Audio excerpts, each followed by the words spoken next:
안녕하세요. 그당입니다. 오늘은 익명의 번역가님께서 보내주신 레딧 괴담이네요.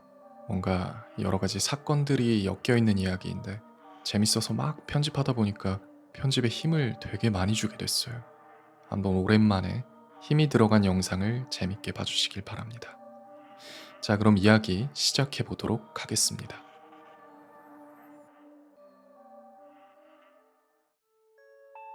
어젯밤 정확히 새벽 2시 17분에 내 휴대폰이 울리기 시작했다. 그리고 화면에 표시된 번호는 내 번호였다. 나는 마지막 벨소리가 울릴 때까지 멍하니 화면을 바라봤다.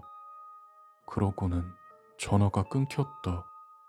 그리고 곧바로 음성 메시지가 도착했다는 알림. 난 무언가에 홀린 듯 바로 음성 메시지를 재생했다. 처음 몇 초 동안은 조용한 숨소리만 들렸다. 그러다 목소리가 들려왔다. 내 목소리가. 이 메시지를 다 듣고 나면 누군가가 현관문을 두드릴 거야. 하지만 절대 문을 열지 마. 나는 하마터면 웃을 뻔했다.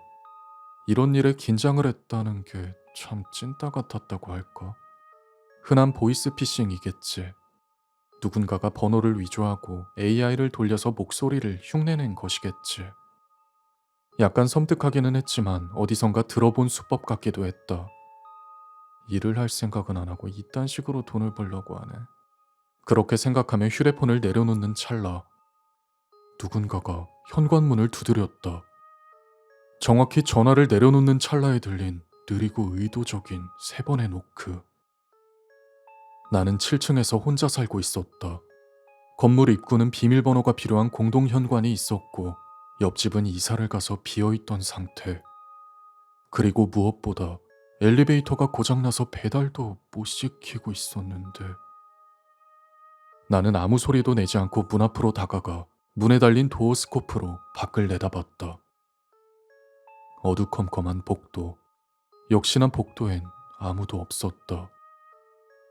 그리고 그때 휴대폰이 다시 울렸다. 여지없이 발신 번호는 내 휴대폰 번호. 받자마자 무어라 말을 하려 했는데 아무 말도 하지 마. 수화기 너머의 내 목소리가 나보다 빠르게 말을 꺼냈다. 저건 아직 네가 집에 있는지 모르고 있어. 들려온 말에 순간적으로 소름이 끼쳐서 아무런 말도 할 수가 없었다. 일단 집안의 모든 불을 꺼. 나는 여기서 전화를 끊었어야 했다. 그게 아니라면 경찰에 신고라도 했어야 했다. 하지만 나는 인형이라도 된 듯 들려오는 말에 따랐다. 그렇게 하나씩 꺼져가는 불들. 마지막 전등이 꺼지자마자 무언가가 현관문 반대편에서 손톱으로 문을 긁어내렸다. 끼익거리는 소름 끼치는 소리가 문을 뚫고 들어와 내 귀를 갈라놓는 듯 했다. 소리는 느리고 불규칙했다. 그리고 무엇보다 너무 이상한 패턴으로 긁어대고 있었다. 마치 손가락이 20-30개는 달려있는 것 같이. 그런 생각을 하던 사이 잘했어. 전화기 너머의 목소리가 속삭였다. 이제 침실로 가. 가면서 절대 거울을 들여다보지 말고. 나는 얌전히 시선을 바닥에 고정한 채 거실을 걸었다. 헌데 거실의 화장실을 지나칠 때 화장실 안쪽의 유리에서 가볍게 두드리는 소리가 들렸다. 툭툭. 들려와선 안 되는 소리였다. 당연히 아무도 없는 집에서 들릴 소리도 아니었을 뿐더러 거울의 안쪽에서 어떻게 두드리는 소리가 들릴 수 있는 건데. 나는 떨리는 팔을 부여잡고 침실로 들어가 문을 닫았다. 침대 밑으로 들어가. 침실의 문이 닫히자마자 목소리가 말했다. 헌데 침대 밑에 들어갈 공간이 없는데. 아니, 생길 거야. 내 침대 밑은 항시 수납 상자들로 가득 차 있었다. 하지만 무릎을 꿇고 내려다보자 상자들은 사라져 있었다. 그리고 그 자리엔 침실 벽 너머까지 뻗어 있는 것처럼 보이는 깊고 검은 구멍이 열려 있었다. 그 안에선 냄새가 흘러나오고 있었다. 젖은 흙과 오래 묵은 누군가의 숨냄새. 저길 어떻게 들어가라는 거야? 도무지 들어갈 엄두가 나지 않는다. 그런 내 말을 들은 건지 전화기 속 목소리가 한숨을 내쉬었다. 나도 그랬어. 그게 무슨 뜻이야? 내가 속삭였고 전화기 너머가 조용해졌다. 그러더니 갑자기 내 목소리가 크게 소리쳤다. 잘 들어. 지금부터 무슨 소리를 듣더라도 네 목소리로 대답하지 마. 그 말과 함께 집안의 모든 문이 동시에 쾅 하고 닫혔다. 그리고 옷장 안에서 아이가 울기 시작했다. 아빠. 여자아이가 속삭였다. 제발 나 좀 꺼내줘. 하지만 나에게는 딸이 없다. 덜커덕 옷장의 문이 흔들렸다. 아빠, 제발 나 좀 꺼내줘. 여기 안에 누가 같이 있어. 나는 손으로 입을 틀어 막았고 잠시 뒤 울음소리가 멈췄다. 그러더니 이번엔 내 어머니의 목소리가 들려왔다. 하지만 어머니는 11년 전에 돌아가셨다. 아들, 그것이 다정하게 말했다. 이것 좀 열어봐. 엄마 무서워. 순간 휴대폰을 쥔 손에 힘이 잔뜩 들어갔다. 듣지 마. 내 목소리가 내게 경고했다. 죽은 사람부터 흉내내는 거야. 헌데 그때 옷장의 문이 저절로 열렸다. 하지만 그 안에는 아무도 없었다. 어둠 속에서 미동도 없이 걸려있는 내 옷들뿐. 그런데 잘 살펴보니 가장 긴 코트 아래로 맨발 2개가 보였다. 반대 방향을 향하고 있는 커다란 맨발. 나는 그걸 보자마자 뒤로 물러났다. 그리고 내 옷들 사이에 숨어있던 그것이 다시 한번 어머니의 목소리로 속삭였다. 네가 그 사고에서 무슨 짓을 했는지 기억한다고 말해. 그렇게 들려온 말에 나는 숨이 멎는 듯했다. 그 사고에 대해서는 아무도 몰랐다. 그날 운전한 사람이 나였다는 사실은 정말 아무도 몰랐다. 당시에 내가 면허 정지 상태였기 때문에 가중처벌이 확실하던 상황이라 어머니가 대신 책임을 졌다. 어머니는 경찰에게 자신이 차를 통제하지 못했다고 말했다. 그리고 그 사고로 걷지 못하게 된 뒤에도 어머니는 나를 지켜줬지. 그 후 어머니는 정확히 3개월 뒤에 돌아가셨다. 사인은 감염. 꾸준히 항생제를 먹던 어머니가 감염으로 인해 돌아가셨다. 말해. 옷장 속 그것이 내게 대답을 요구했다. 그리고 천천히 내 입술이 벌어지던 찰나 전화기 속 목소리가 소리쳤다. 안 돼. 대답하지 마. 그와 동시에 무언가 옷장 밖으로 걸어 나왔다. 어머니의 잠옷을 입고 있었지만 몸은 지나치게 크고 말라 있었다. 얼굴은 길고 희끗희끗한 머리카락에 가려져 있었고 걸음을 디딜 때마다 뒤를 향했던 발이 우두둑 소리를 내며 비틀렸고 그 목적지는 거실인 것 같았다. 나는 움직임을 멈추고 숨을 참으며 버티다 그것이 침실을 나가는 것을 확인하자마자 전화기에 대고 물었다. 이제 뭘 어떻게 해야 돼? 순간 거실과 침실의 경계를 살짝 벗어났던 그것이 갑작스레 걸음을 멈췄다. 그리고 전화기 너머가 완전한 정적이 되었다. 그제야 나는 내 실수를 깨달았다. 내 목소리로 말해버렸다. 어머니의 옷을 입은 그것이 날 바라보며 고개를 치켜들었다. 그제야 본 머리카락 아래에는 당연히 있어야 할 얼굴이 없었다. 입이 있어야 할 텅 빈 구멍 속에 휴대폰 한 대가 짓눌려 박혀 있을 뿐. 그리고 그 휴대폰에서 내 목소리가 들려왔다. 이제야 찾았네? 나는 곧장 복도로 뛰어나갔다.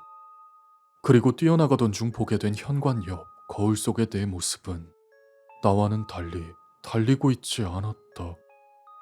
거울 속에 나는 그 자리에 서서 천천히 고개를 저으며 내 뒤쪽 천장을 가리키고 있었다.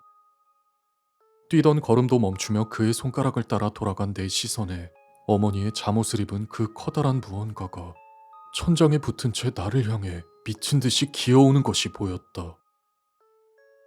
잠깐 동안 세상이 멈추는 것 같았다. 그리고 그 멈춰진 세상 속에서 휴대폰 화면이 켜졌고 영상이 재생되기 시작했다. 밤의 도로, 자동차 안에서 촬영된 영상. 앞유리에는 빗물이 흘렀고 헤드라이트 불빛이 젖은 아스팔트 위를 휘돌았다. 나는 그 도로를 알고 있었다. 운전대를 잡은 내 손이 보였다. 손가락 마디가 하얗게 질려있는 손. 그리고 순간 조수석에 앉은 어머니가 몸을 돌려 카메라를 직시하며 말했다. 네가 무슨 짓을 했는지 기억한다고 말해. 차가 옆으로 휘청거리며 화면이 검게 변했다. 그리고 동시에 멈춰있던 세상이 다시 돌아가는 듯한 느낌과 함께 그 무언가가 천장에서 떨어졌다. 나는 그것을 향해 휴대폰을 집어던지고 현관문을 거칠게 열어젖혔다. 다행히 복도에는 아무도 없었다. 복도의 끝에 열려있는 엘리베이터가 날 기다리고 있었을 뿐. 헌데 저 엘리베이터는 일주일 내내 고장난 상태였다. 그리고 그 엘리베이터 안에 구석을 향해 서 있는 여자가 보였다. 환자복을 입고 있는 여자. 아들. 그녀가 뒤를 돌아보지 않은 채 말했다. 얼른 타. 내가 여기 있는 동안은 적에 널 따라오지 못해. 나는 그 목소리를 알고 있었다. 지금껏 매일 들었고 그날 이후로 단 한 번도 듣지 못했던 목소리. 헌데 순간 무언가가 현관 밖으로 걸어 나왔고 나는 곧장 엘리베이터 안으로 뛰어들었다. 그리고 다행히 그것이 우리에게 닿기 직전에 문이 닫혔다. 엘리베이터가 내려가기 시작하자 그녀가 마침내 뒤를 돌아봤다. 어머니에게는 얼굴이 있었다. 아까 보았던 그것과는 다른 진짜 사람의 얼굴이. 하지만 지쳐 있었고 다정했으며 내가 병원에서 기억하던 모습 그대로였다. 사고가 난 그날 밤 누군가 너를 데리러 왔어. 어머니가 조용히 말했다. 새벽 2시 17분 차가 방호벽을 들이받은 시간이야. 그리고 그건 항상 그 시간에 찾아왔어. 어머니의 말을 듣는 동안 엘리베이터가 내려갔고 층수를 나타내는 숫자가 바뀌고 있었다. 7층, 6층. 그것이 원하는 건 단 하나야. 네 목소리로 직접 말하는 자백. 그렇게 자백하면 그것이 널 데려가겠지. 어머니는 자신의 손을 내려다봤다. 그래서 내가 먼저 대답했어. 운전한 사람은 나라고 말했지. 그날 그 도로에서 그녀를 차로 친 것도 나였다고 말했어. 그리고 그건 다행히 내 말을 믿었지. 5층. 그날 밤 내 다리를 가져갔어. 그리고 천천히 다른 모든 것도 가져갔지. 하지만 너에게는 손대지 않았어. 어머니는 그렇게 말하며 고통스럽지 않은 척했다. 내게 거짓말할 때마다 짓던 그 특유의 미소를 지었다. 4층. 하지만 뭔가 맞지 않는 걸 찾아낸 것 같아. 나도 자세한 이유까진 모르겠어. 3층. 이제 계속 찾아올 거야. 매일 밤 새벽 2시 17분마다. 그리고 널 데려갈 수 없다면 2층. 네가 사랑하는 사람이 생길 때까지 기다리겠지. 그리고 그 사람에게 책임을 강요하겠지. 1층. 그렇게 엘리베이터가 멈췄고 문이 열리자 내 침실이 나타났다. 헌데 누군가가 내 침대에서 자고 있었다. 10살쯤 되어 보이는 여자아이. 한 번도 본 적이 없는 아이였다. 하지만 아이는 어머니의 코를 닮았고 나와 닮은 눈썹을 가지고 있었다. 나에게는 존재하지 않는 아이. 하지만 언젠가 생길지도 모르는 아이. 순간 침대 협탁 위에 있던 휴대폰 화면이 켜지며 벨이 울리기 시작했다.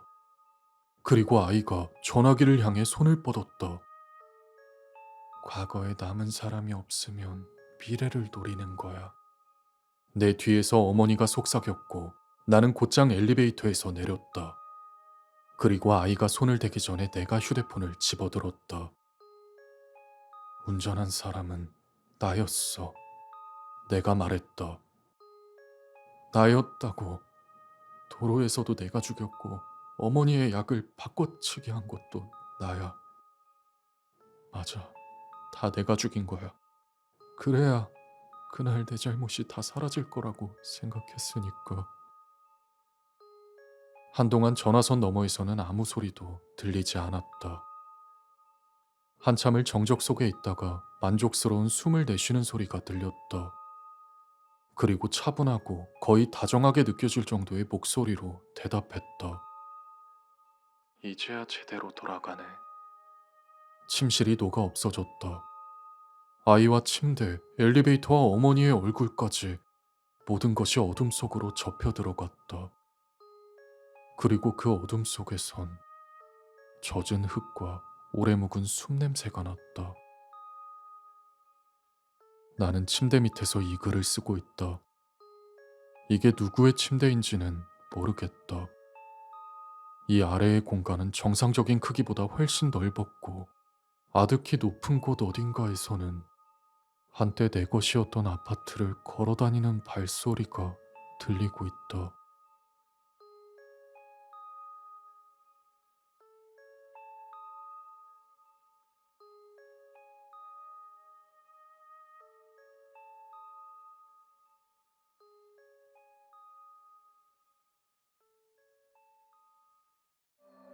자, 이렇게 이야기가 끝났습니다. 어떠셨나요? 전 항상 여러분의 댓글 소감을 먹이로 삼고 있습니다. 많이 던져주세요. 근데 이거 진짜 편집 오래 걸렸어요. 덕분에 저는 또 패턴이 바뀌어서 아무래도 그냥 완전히 24시간 안 잔다는 생각으로 밤을 새고 자야 될 것 같아요. 아무튼 오늘 이야기 여기까지고요. 오늘도 좋은 밤 되시길.